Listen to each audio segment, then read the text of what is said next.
Shahbaz Sharif American president Donald ട്രംപിന്റെ board of peace സമിതിയിൽ അംഗമായതിനു പിന്നാലെ പാകിസ്ഥാനെതിരെ രൂക്ഷ വിമർശനവുമായി ഇസ്രായേൽ.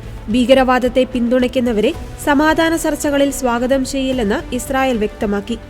ഗാസയിലെ സമാധാന ശ്രമങ്ങൾക്കായി ഡൊണാൾഡ് ട്രംപ് രൂപീകരിച്ച ബോർഡ് ഓഫ് പീസ് സമിതിയിൽ ചേരുവാനുള്ള ക്ഷണം പാകിസ്ഥാൻ പ്രധാനമന്ത്രി Shahbaz Sharif സ്വീകരിച്ചിരുന്നു.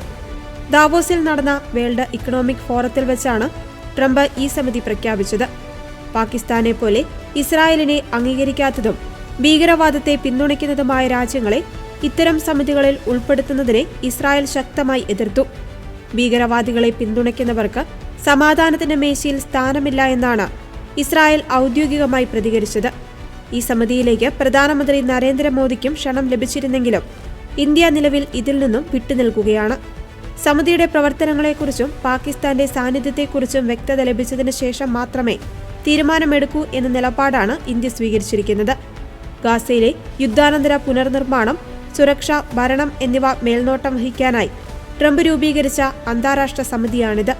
Saudi Arabia, UAE, Qatar, തുർക്കി തുടങ്ങിയ രാജ്യങ്ങളും ഈ സമിതിയിൽ അംഗങ്ങളാണ്.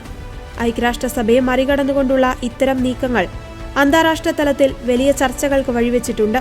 പാകിസ്ഥാനെ കൂടാതെ തുർക്കി, ഖത്തർ തുടങ്ങിയ രാജ്യങ്ങളുടെ സാന്നിധ്യവും ഇസ്രായേലിനെ ചൊടിപ്പിച്ചിട്ടുണ്ട്. ട്രംപിന്റെ സമാധാന പദ്ധതിയുടെ രണ്ടാം ഘട്ടമായാണ് ഈ ബോർഡ് പ്രവർത്തിക്കുന്നത്. എന്നാൽ ഇസ്രായേലുമായി നയതന്ത്ര ബന്ധമില്ലാത്ത പാകിസ്ഥാന്റെ കടന്നുവരവ് മേഖലയിലെ സമാധാന നീക്കങ്ങളെ ബാധിക്കുമെന്നാണ് ഇസ്രായേലിന്റെ വാദം.